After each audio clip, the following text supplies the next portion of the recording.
దేశీయ స్టాక్ మార్కెట్లు నష్టాల్లో కొనసాగుతున్నాయి. అంతర్జాతీయ అనిశ్చితి, అమెరికా, ఐరోపా దేశాల మధ్య సుంకాల వివాదాలు, భౌగోళిక రాజకీయ ఉద్రిక్తతలు, విదేశీ మదుపరుల అమ్మకాల ఒత్తిడికి కారణంగా దేశీయ స్టాక్ మార్కెట్లు నష్టపోయాయి. సెన్సెక్స్ 308 పాయింట్లు నష్టపోయి 74,465 వద్ద ట్రేడ్ అవుతుండగా నిఫ్టీ 100 పాయింట్లు నష్టపోయి 23,440 వద్ద ట్రేడ్ అవుతోంది.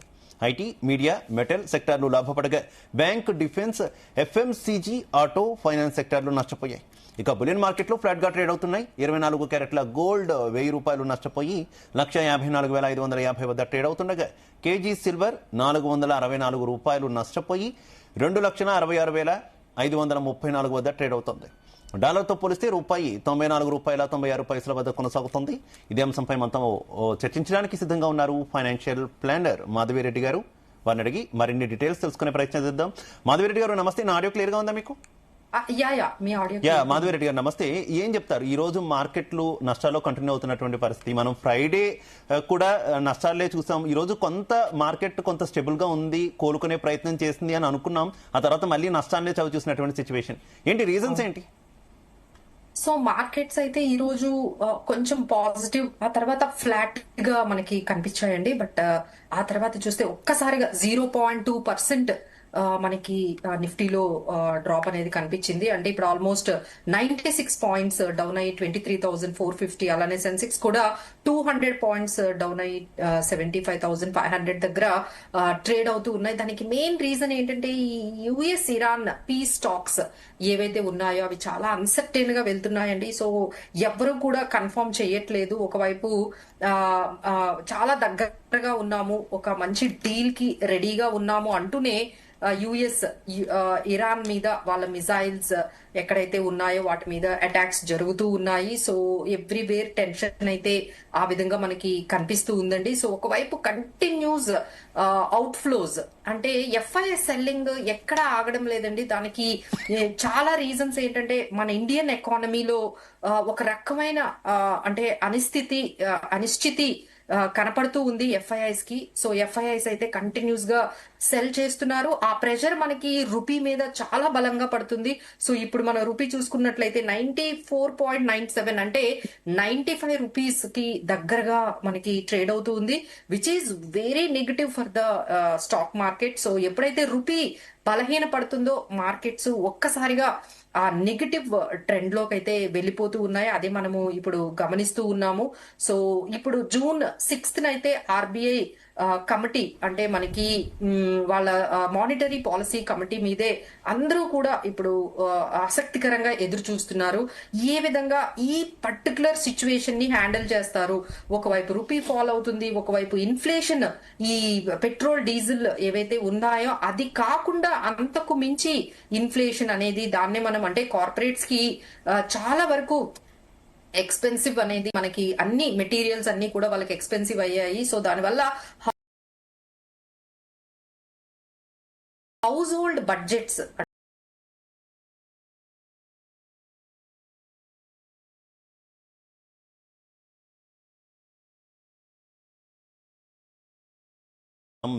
మే ఎండింగ్ వరకు చూసుకున్నా కూడా 21,000 కోట్ల రూపాయలు ఎఫ్ఐఐలు వెనక్కి వెళ్ళిపోయినటువంటి సిచ్యువేషన్ మనం చూస్తాం. ఏంటి రీజన్ ఏంటి? ఇంత పెద్ద ఎత్తున విదేశీ ఇన్వెస్టర్లు పెట్టుబడులన్నీ వెనక్కిపోతున్నటువంటి పరిస్థితి. దేశీయ ఇన్వెస్టర్లు ఎంతవరకు దీన్ని తట్టుకునేటటువంటి పరిస్థితి ఉంది అనుకోవాలి? లేదండి, ఎందుకంటే ఒక సిచ్యువేషన్ వరకు, అంటే మనం లాస్ట్ 2025 లో చూసుకుంటే 1.25 lakh crore అమ్మేసుకుంటూ వెళ్ళిపోయారు ఎఫ్ఐఎస్ 2025 లో. ఇప్పుడు 26 లో ఇంకా మనకి మే అంటే హాఫ్ ఇయర్ కూడా అంటే స్టార్ట్ అవ్వలేదు, కొన్ని మంత్స్ అయింది. ఇప్పటికే 2.5 లక్షల కోట్లకి పైగా ఎఫ్ఐఎస్ సెల్ చేస్తూనే ఉన్నారు. సో ఇంకా ఎవ్రీ డే కూడా సెల్ చేస్తూనే ఉన్నారు. దానికి చాలా రీజన్స్ ఉన్నాయండి. అంటే ఇట్ ఈస్ నాట్ ఓన్లీ మన దగ్గర ఉన్న ఇష్యూస్, అంటే ఏవైతే రూపీ ఫాలో అవుతూ ఉందో దానికి వాళ్ళకి చాలా అది డిసడ్వాంటేజ్ కాబట్టి ఎఫ్ఐఎస్ వెళ్ళిపోతున్నారు. But they are searching for ఇంకా బెటర్ ఎమర్జింగ్ మార్కెట్స్ అయిన కొరియా, లేకపోతే తైవాన్ ఇలాంటి మార్కెట్స్ ని వెళ్ళిపోతున్నారండి. ఎందుకంటే అక్కడ ఆర్టిఫిషియల్ ఇంటెలిజెన్స్ బూమ్ అనేది, అలానే వాళ్ళు పెద్ద చిప్ మార్కెట్స్ ఉన్నాయి. సో ఇవన్నీ మేము ఎందుకు మిస్ అవ్వాలి, ఇవి చాలా ఆపర్చునిటీస్ ఉన్నాయి. ఇండియాలో మీరు ఎక్కడ చూసినా మన దగ్గర ఆ రెవల్యూషన్ కానీ ఆ పర్టికులర్ ఏరియాలో అంటే సెమీ కండక్టర్స్ లో కానీ, లేకపోతే ఈ విషయంలో కానీ, ఈ చిప్ మ్యానుఫ్యాక్చరింగ్ లో కానీ అసలు మనం బేబీ స్టెప్స్ కూడా వెయ్యలేదు. సో దానికి కూడా మనకి ఈ రకమైన రిజెక్షన్ ఫ్రమ్ ఎఫ్ఐఐస్ కనిపిస్తుందండి. ఎక్కడా కూడా ఇంక ఇప్పుడు మొదలు పెట్టారు, ఇప్పుడు నెమ్మదిగా సెమీ కండక్టర్స్ ని ఇప్పుడు మొదలు పెట్టారు. బట్ వాళ్ళు ఏంటంటే చాలా అడ్వాన్స్డ్ చిప్స్ కానీ, లేకపోతే అడ్వాన్స్డ్ సెమీ కండక్టర్స్ కానీ ఇలా వాళ్ళు దూసుకు వెళ్ళిపోతూ ఉన్నారు. సో ఇండియన్ మార్కెట్స్ లో ఇంకా చాలా టైం ఉంది. ఇక్కడ ఐటీ మీద కూడా చాలా అన్సర్టనిటీ అనేది, ఐటీ కంపెనీస్ మీద కూడా వీళ్ళు ఈ పర్టికులర్ ఏదైతే వస్తుందో దాని మీద ఎలా వాళ్ళు రియాక్ట్ అవుతారు, ఏ విధంగా దీన్ని తీసుకుంటారు. సో ఒక్కసారి ఇక్కడ నుంచి వెళ్ళిపోయి వేరే దగ్గర ఇన్వెస్ట్ చేద్దాము, ఆ తర్వాత చూద్దాం ఇంకా ఇండియాలో ఐటీ కంపెనీస్ ఈ టెక్నాలజీ రెవల్యూషన్ ని, టెక్నాలజీ ట్రాన్స్ఫర్మేషన్ ని ఏ విధంగా హ్యాండిల్ చేస్తాయో చూసి అప్పుడు మళ్ళీ ఇక్కడ సిచ్యువేషన్ బాగుంది, కాన్ఫిడెంట్ గా ఉంది అంటే వస్తారు అన్నట్టుగా వాళ్ళ బిహేవియర్ అయితే కనిపిస్తుందండి. So the entire money from the Indian markets are flowing towards South Korea కానీ, తైవాన్ కానీ, యుఎస్ కానీ, ఇలా ఎక్కడైతే టెక్నాలజీ డ్రివెన్ డ్రివెన్ రెవల్యూషన్ అనేది స్టార్ట్ అయిందో అక్కడికి మన మనీ అంతా కూడా వెళ్ళిపోతుంది. సో దీన్ని మనం ఆపాలి అంటే ఒకటండి, ఆల్రెడీ మా వైపు నుంచి అందరి ఇన్వెస్టర్స్ వైపు నుండి తర్వాత ఫ్రెటర్నిటీ నుంచి కూడా ఒక్కటే వినపడుతుంది. ఏంటి అంటే అర్జెంట్ గా ఎఫ్ఎంఓ ఈ క్యాపిటల్ గెయిన్ ట్యాక్స్ ని తగ్గించాలి. ఏదైతే లాస్ట్ ఇయర్ మనకి 10% నుంచి 12.5% చేశారో, లేకపోతే షార్ట్ టర్మ్ క్యాపిటల్ గెయిన్స్ ని 15% నుంచి 20% చేశారు. అది కంపల్సరీ ఇప్పుడు అర్జెంట్ గా మనకి ఈ పర్టికులర్ అంటే ఈ స్టాక్ మార్కెట్ ఫాల్ ని గానీ, అనిశ్చితిని గానీ, ఇప్పుడే మార్కెట్ లో ఆల్మోస్ట్ 1.5 year అయిపోయిందండి, ఎలాంటి రిటర్న్స్ లేవు, ఇంకా కూడా నెగటివ్ లోనే మార్కెట్స్ ఎప్పటికప్పుడు వాల్టిలిటీతోని ఈ విధంగా బాధపడుతూ ఉన్నాయి. సో నీడ్ సమ్ స్ట్రెంగ్త్, ఈ స్టాక్ మార్కెట్ కి కొంత స్ట్రెంగ్త్ కావాలి.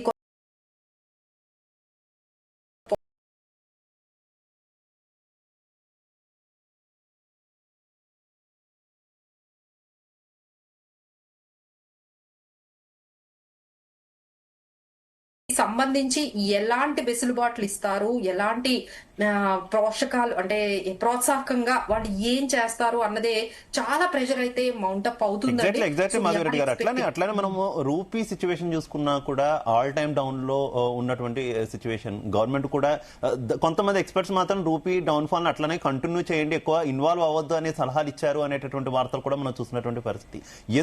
ఎందుకు ఆ తరహా సూచనలు వస్తున్నాయి? ఇంకా రూపీ ఇట్లానే పడితే దాని ఇంపాక్ట్ మన మీద ఏ రకంగా ఉండేటటువంటి అవకాశం ఉంది? ఈ రోజు మార్కెట్ మనం చూసుకున్నా కూడా కొంత ఐటీ షేర్స్ మాత్రం ఈ రూపాయి పడిపోవడం వల్ల కొంత లాభపడ్డాయి అనేటటువంటి వార్తలు కనిపిస్తున్నటువంటి పరిస్థితి. ఏంటి, రూపాయి పడిపోతే ఐటీ కంపెనీస్ కి కొంత ప్రాఫిట్ వస్తున్నట్టే ఉన్నదిగా? అవునండి, ఎందుకంటే రూపీ పడిపోవడము అంటే డాలర్ స్ట్రెంత్ అవ్వడం. సో ఎప్పుడైతే డాలర్ స్ట్రెంథనింగ్ అవుతుందో మన ఎక్స్పోర్ట్ కంపెనీస్ అన్నిటికీ కూడా అది చాలా పాజిటివ్ కదండి. సో మనకి మేజర్ ఎక్స్పోర్ట్స్ అంతా కూడా ఐటీ కంపెనీస్ నుంచి ఉన్నాయి కాబట్టి ఎప్పుడైతే రూపీ డిప్రిషియేట్ అయ్యి డాలర్ స్ట్రెంథనింగ్ అవుతుందో, సో డెఫినెట్లీ మనకి ఐటీ కంపెనీస్ కి అది కొంచెం పాజిటివ్ అండి. ఎందుకంటే they do lot of exports బయట కంట్రీస్ కి వాళ్ళు చేస్తూ ఉంటారు. సో గవర్నమెంట్ చాలా ట్రై చేస్తుందండి. So to improve the exports సంబంధించిన చాలా ఇంపోర్ట్ డ్యూటీస్ మీరు గమనిస్తే చాలా కంట్రీస్ అంటే ఇప్పుడు టెక్స్టైల్ ఇండస్ట్రీస్ తీసుకున్నారనుకోండి, వాళ్ళకు కూడా ఇంపోర్ట్ డ్యూటీస్ తగ్గించేశారు. అంటే మీరు ఏ కంట్రీకైనా ఎక్స్పోర్ట్ చేసుకోండి, మేము ఎలాంటి ట్యాక్సెస్ వేయము. సో ఈ మధ్యనే మన ప్రైమ్ మినిస్టర్ చాలా కంట్రీస్ కి వెళ్లి మంచి అగ్రిమెంట్స్, మంచి ట్రేడ్ డీల్స్ ని తీసుకొచ్చారు. సో దట్ మన ఇండియన్ ప్రోడక్ట్స్ ని మనము చాలా కాంపిటేటివ్ గా వేరే కంట్రీస్ కి చాలా ఓపెన్ గా మనము సేల్ చేసుకోవచ్చు, మనం అక్కడ ఎక్స్పోర్ట్ చేసుకోవచ్చు, అక్కడ మన ప్రోడక్ట్స్ ని చాలా కాంపిటేటివ్ గా పెట్టుకునేటట్టుగా మన దగ్గర ట్యాక్సెస్ ని తగ్గించి మన ప్రోడక్ట్స్ ని బయట కంట్రీస్ తో చాలా కాంపిటేటివ్ గా, ఎందుకంటే ఎక్స్పోర్ట్స్ ఇప్పుడు పెరగాలండి. That is the only way rupee can save. రూపీని మనం బలపరచాలి అంటే డాలర్స్ ఫ్లో అనేది ఖచ్చితంగా జరగాలి. సో డాలర్స్ ఫ్లో ఎక్కడి నుంచి వస్తుంది? ఒకటి మనం ఎక్స్పోర్ట్స్ చేస్తే వస్తుంది, లేదు బయట కంట్రీస్ నుంచి మనకి మనీ అనేది ఇన్వర్డ్ రెమిటెన్సెస్ అనేవి జరగాలి. ఆ తర్వాత ఎఫ్ఐఐస్ కూడా మన దగ్గరకు వచ్చి ఇన్వెస్ట్ చేయాలి. సో దీనికి ఏమి చెయ్యాలి, ఏం చేస్తే మన దగ్గరికి మళ్ళీ డాలర్స్ అనేవి బ్యాక్ టు ఇండియా వస్తాయి అనే దాని మీద చేస్తున్నారండి. ఎందుకంటే ఈ మిగతా ఏదైతే అంటే ఇప్పుడు రూపీని కంట్రోల్ చేయడానికి స్వాప్ అనే ఆప్షన్ తీసుకున్నారండి. అంటే డాలర్స్ ని అమ్మేయడం మన బ్యాంకులకే డాలర్స్ ని అమ్మేయడము, వాళ్ళ దగ్గర నుంచి రూపీస్ తీసుకోవడం. దానివల్ల ఏమవుతుందంటే రూపీ స్ట్రెంథన్ అయ్యి డాలర్ వీక్ అవుతుంది. మళ్ళీ 3 years తర్వాత ఏం జరుగుతుందంటే మళ్ళీ ఆర్బీఐ ఆ డాలర్స్ ని కొనుక్కుంటుంది. సో దిస్ ఇస్ కాల్డ్ ఈ స్వాప్ అనే ఒక ఆప్షన్ ని చూస్ చేసుకున్నారు.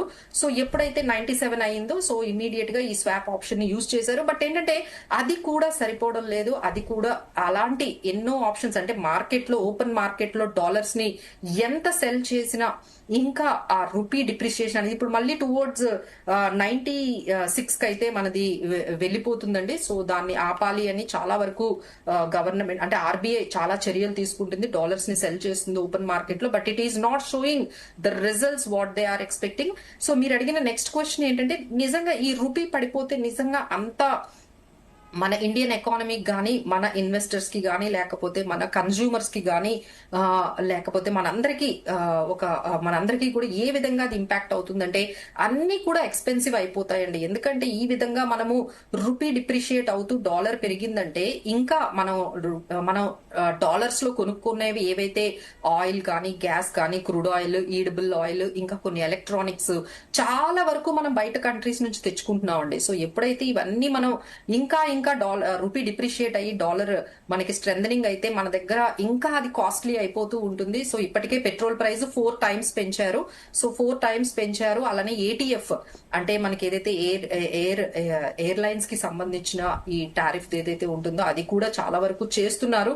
చాలా నష్టాలతోనే నడుస్తూ ఉన్నాయి. గవర్నమెంట్ కూడా 1 lakh crore వరకు ఈ ఏదైతే ఇంపోర్ట్ డ్యూటీని ఎక్సైజ్ డ్యూటీలను తగ్గిస్తోందో దానివల్ల భారం పడుతోంది అంటున్నారు.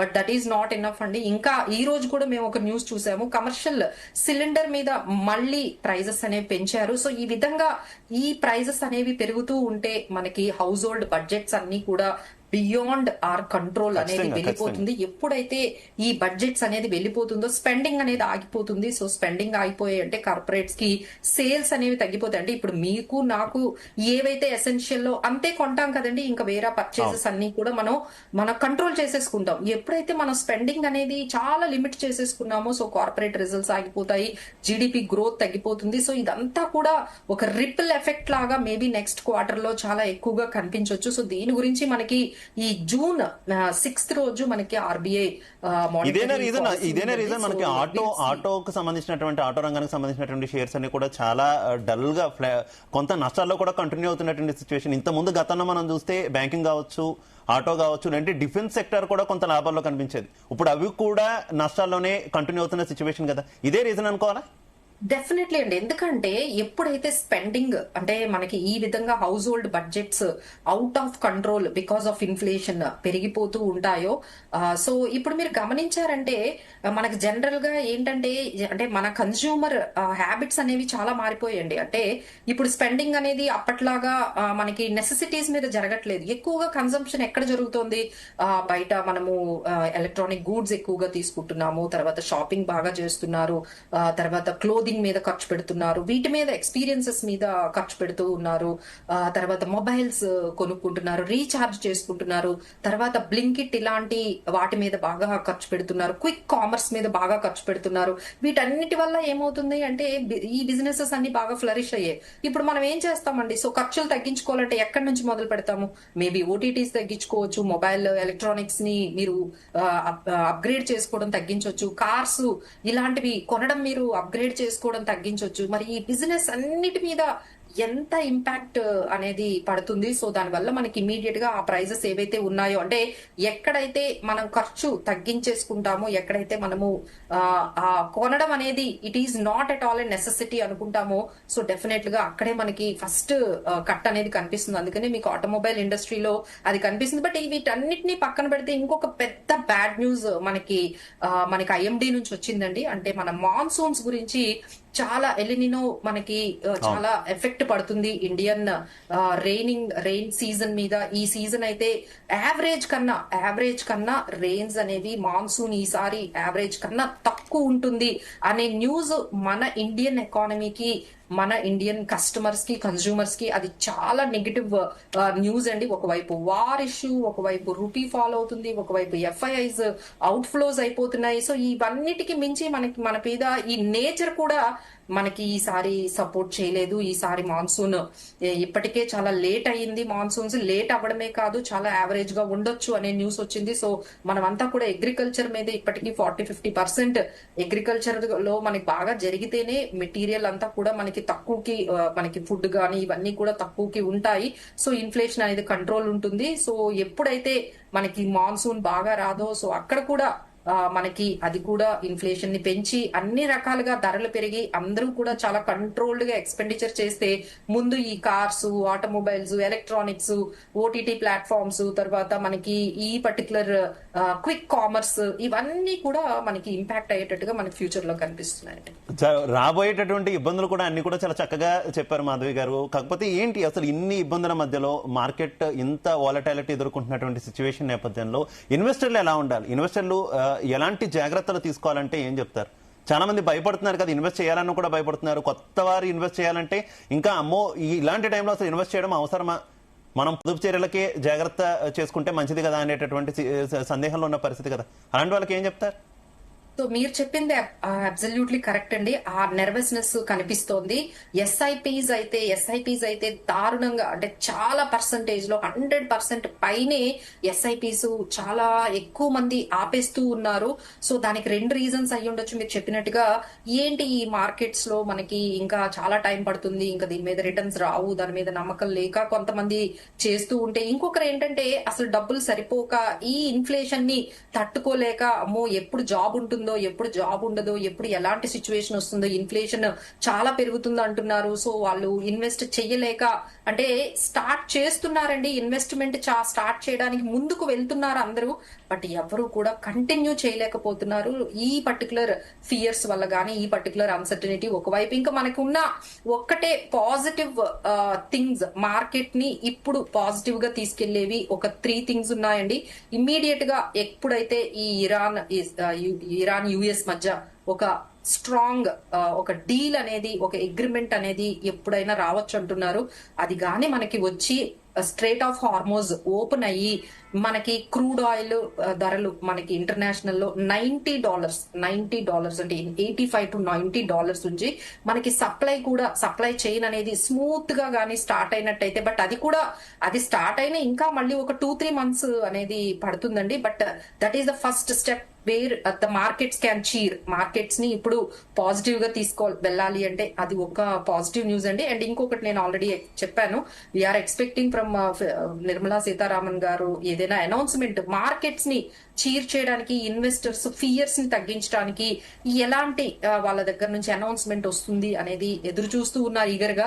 అది ఒకటి మార్కెట్ ని మనకి తీసుకెళ్లొచ్చు. బట్ ఈసారి మానిటరీ పాలసీలో వీఆర్ ఎక్స్పెక్టింగ్ రేట్స్ ని అన్చేంజ్డ్ గానే ఉంచుతారు. ఎందుకంటే ఈ టైంలో ఇంట్రెస్ట్ రేట్స్ ని పెంచడం అనేది అది చాలా ఇంకొంచెం బర్డన్ అవుతుంది కాబట్టి వాళ్ళు పెంచరు. అలా అని తగ్గించే అవకాశం కూడా కనిపించట్లేదండి. ఎందుకంటే ఇన్ఫ్లేషన్ పెరుగుతుంది కాబట్టి ఇంట్రెస్ట్ రేట్స్ ని తగ్గించరు. ఇంట్రెస్ట్ రేట్స్ తగ్గిస్తే ఇంకా మన రూపీ వాల్యూ అనేది పడిపోతుంది.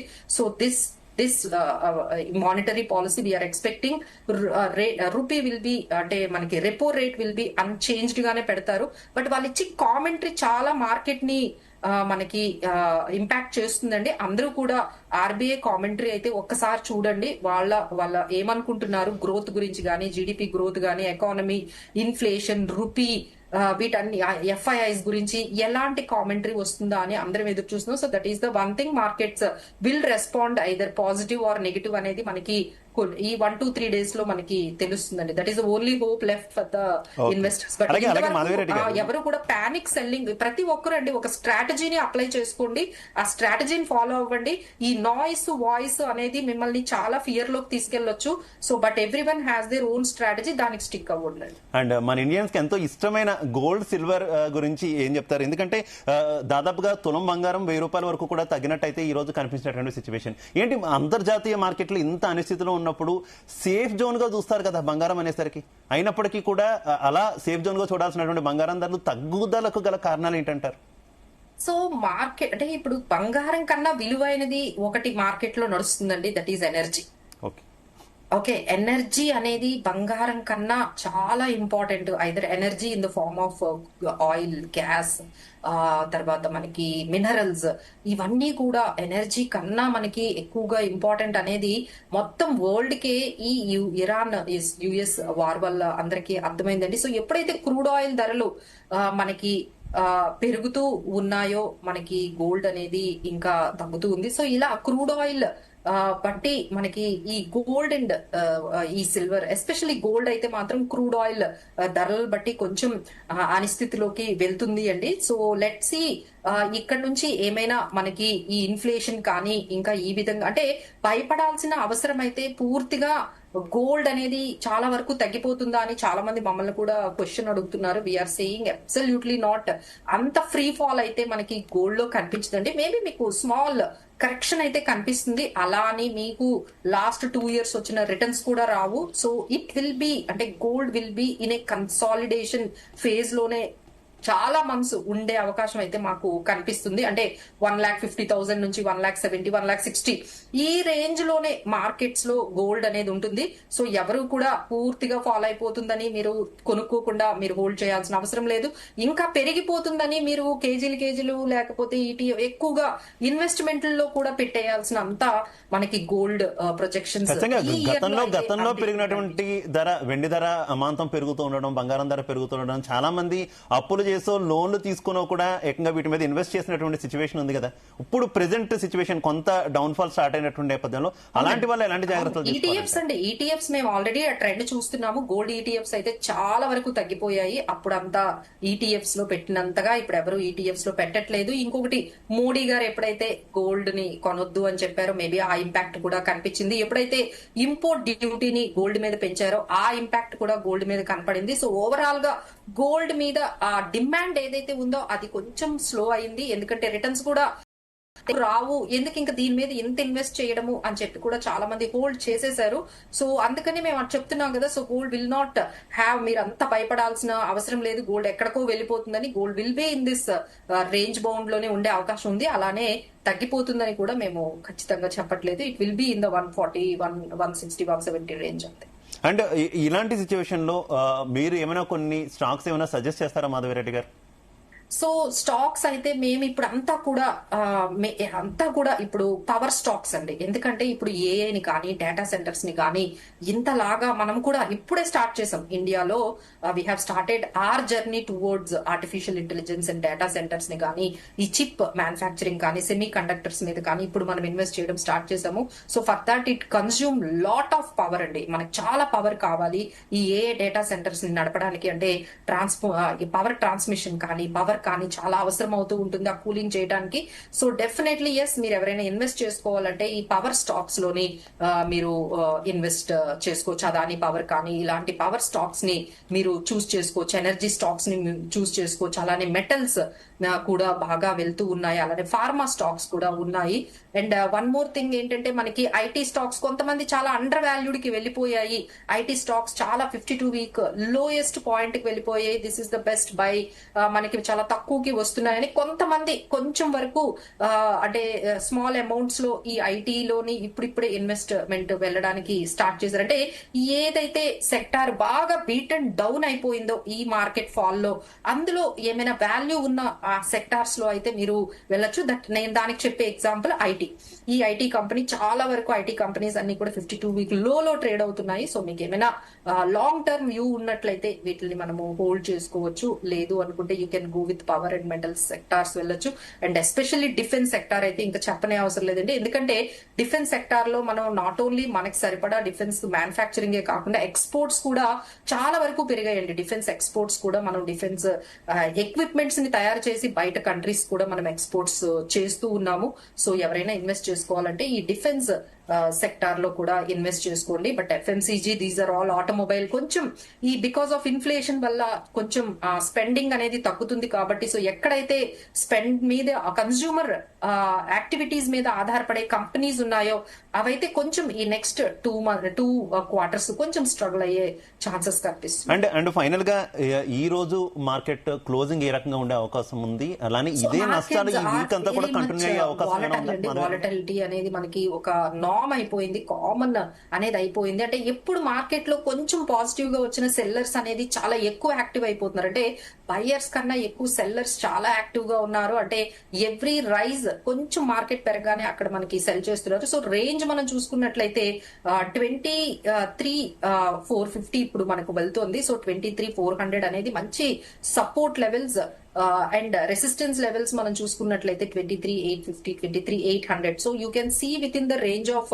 23,200, 23,750 ఆర్ 800 రేంజ్ లో మనకి మార్కెట్స్ అనేవి మేబీ ట్రేడ్ అవ్వడానికి మనకు కనిపిస్తున్నాయండి. ఈ రోజు మార్కెట్స్ అయితే కొంచెం మనకి నెగిటివ్ లోనే, because US Iran trade tensions అనేవి అగ్రిమెంట్ లోకి వెళ్ళకపోవడం వల్ల మనకి ఈ రోజు ఈ రూపీ ఫాల్ కూడా మనకి కొంచెం యాడ్ అయ్యి ఈ విధంగా మాన్సూన్ ఎఫెక్ట్ అండి. ఎస్పెషల్లీ మాన్సూన్ నుంచి ఎప్పుడైతే మనకి తక్కువ ఉంటుంది అనగానే వెంటనే స్టాక్ మార్కెట్స్ అవి చాలా నెగిటివ్ గా తీసుకొని ఈ రోజు మార్కెట్స్ లో ఈ విధంగా నెగిటివిటీ ఉంది. So that might continue, but there is a support at 23,400 దగ్గర అయితే మంచి సపోర్ట్ అయితే కనిపిస్తుంది. Right, okay. Thank you Madhavi Reddy గారు. చాలా మంచి సూచనలు అనేది మా ప్రేక్షకులందరికీ కూడా అందించినందుకు. ఓవరాల్ గా చూసుకుంటే మార్కెట్లు అయితే ఈ రోజు కొంత నష్టాల్లోనే ట్రేడ్ అవుతున్నటువంటి పరిస్థితి. ఇన్వెస్టర్లు కొంత ఆచి తూచి అయితే ఇన్వెస్ట్ చేయాలని చెప్తున్నారు. అలాగే రేట్ల పెరుగుదల, రూపాయి పతనం కూడా కంటిన్యూ అవుతున్నటువంటి నేపథ్యంలో రేట్లు కూడా మరింతగా పెరిగే అవకాశం ఉన్నటువంటి నేపథ్యంలో పొదుపు చర్యల విషయంలో ప్రతి ఒక్కరు కూడా జాగ్రత్తలు తీసుకోవాలంటూ కూడా మాధవిరెడ్డి గారు సూచనిస్తున్నారు.